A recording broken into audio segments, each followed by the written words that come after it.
One other thing about this meet, Nico Young, big win in the 3K. I'm really impressed by him. Not the time, just like in cross country, he was better than Graham last year. He's not better than him this year. I think his place may have gotten a little bit worse this year than last year. John, is that right? Yeah, he was second last year and sixth this year. But he he seems to be following the Mike Smith mantra of we don't get caught up on the results. We're all about the process here because they weren't disappointed at NCAAs as a team. And it doesn't seem like he was down in the dumps individually either. I mean, he and Graham Blanks were kind of in a similar boat, like both fast, but not with big kicks. How are they going to win? Graham breaks through. He doesn't.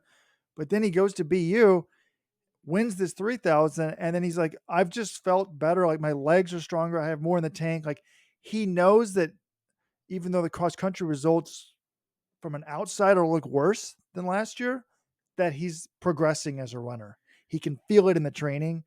And I just think that's a real testament to him and to Coach Smith. I loved everything I saw from Nico Young at this meet. What was one of the knocks on him in the message board? He's really No, good, but he doesn't win big races. And obviously, there are bigger races than the BU meet. But I think you can argue him winning the 3K at BU, defeating Kieran Lum, who was a world championship 1500 meter runner for Canada last year, and defeating Ryan Shoppey and Brian Musau and Ryan Shoppey, who are two top Oklahoma State athletes. He outkicked all of them and ran 7:37, which is 1 second off the collegiate record. I think this is his biggest win as a college kid.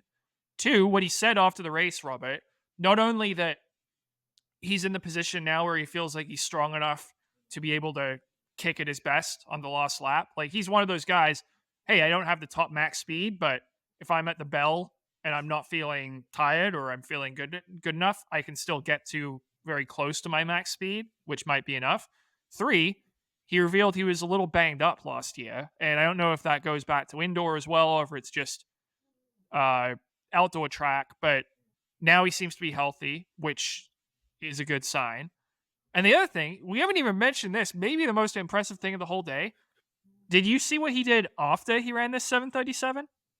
yeah, he came back and ran the 5,000. Yeah, he doubles back in heat 3 of the 5,000. He's supposed to be pacing his teammate Theo Quacks. I'm like, all right, I've seen something like this before. It was about 3.5 hours afterwards. It's not totally crazy for a teammate to come back and pace. But then I'm like, all right, is he going to step off at some point? I'm just watching them run by. I don't really pay that much attention to Heat 3. And then suddenly the bell's ringing and Nico Young is just kicking again. And I'm like, this guy's going to run the whole friggin' race. So not only does he win the 3K, he comes back and runs 13:22. That's the seventh fastest time in the NCAA this season. It'll probably get him to NCAAs.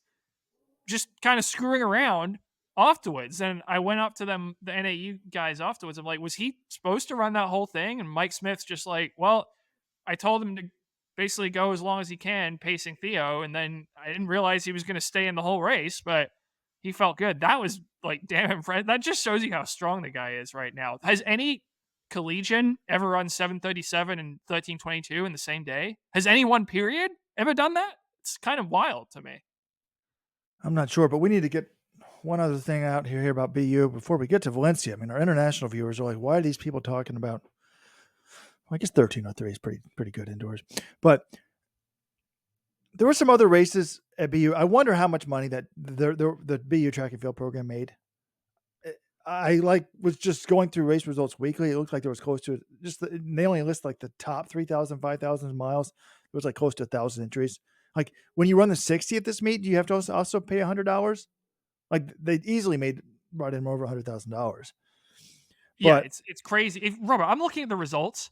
Heat 8 of the BU 5K. The winning time's 13:53. There's four guys under 14 minutes in Heat 8. When I would run at BU a decade ago in college, my PR in college was 14:25, which I ran at BU. And I think that got me second in one of the BU races, I believe. uh, I would usually be in the first or second heat when I would run the 5K at BU. Nowadays, I wouldn't even be in like heat 8. I'd be in like heat 9 or 10, or I'd be kicked to the morning sessions. It's just kind of crazy how this meet has changed. Like, people didn't even go to this meet when I was in college. People would go to Terrier and Valentine, but now this is like the hottest ticket in the NCAA, and you've got people breaking 14. Have we ever had a meet where people are breaking 14 minutes in the eighth heat of the 5K? It's just crazy. This is nuts. The 100th place finisher in the 5,000 meters. 14 flat, 0.23. And Nico Young, like, he smoked Drew Bosley in that 5K. Finished one spot behind Drew at NCAAs. So I don't know, my take is Nico didn't have his best race at NCAAs this year for whatever reason. It wasn't horrific, but to win NCAAs, you got to be on your A+ game. Unless you're like Henry Rono or someone.